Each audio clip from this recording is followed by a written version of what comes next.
Bonjour, maintenant on va représenter maintenant comment on peut faire la synthèse électronique d'un signal modulé. On a dit dans la vidéo précédente c'est quoi le signal modulé et on peut répéter c'est quoi le signal modulé. Tout d'abord le signal modulé, c'est-à-dire le message multiplié par C de t, c'est-à-dire le signal dont la fréquence est très grande, ou bien le signal porteuse, ce qu'on appelle. Tout d'abord, M de t c'est le message. C'est le message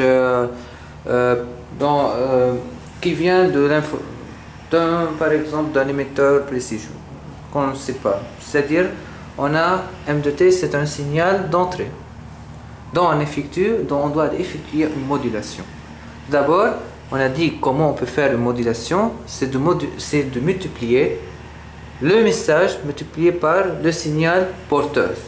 Comment on peut tout d'abord créer le signal porteur?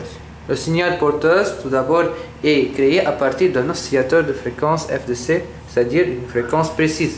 On sait que toujours le signal porteur, c'est un signal dans lequel la fréquence est très grande. Donc on doit utiliser un oscillateur de grande fréquence, donc de pulsation très grande. Donc c de t est égal à 2c multiplié par cosinus oméga c de t. De telle façon, on sait que oméga c de t, oméga c en fonction du temps, est égal à 2pi multiplié par f de c. Donc lorsque je multiplie C2 à partir d'un multiplieur, on sait que le circuit multiplieur c'est un circuit très complexe, mais on doit utiliser, malgré qu'il y ait un circuit complexe, il faut utiliser un multiplieur pour la fabrication de ce signal modulé. Donc de cette façon-là, on a besoin donc deux choses. La première, c'est d'utiliser un multiplieur et bien sûr un oscillateur. Donc deux choses très importantes.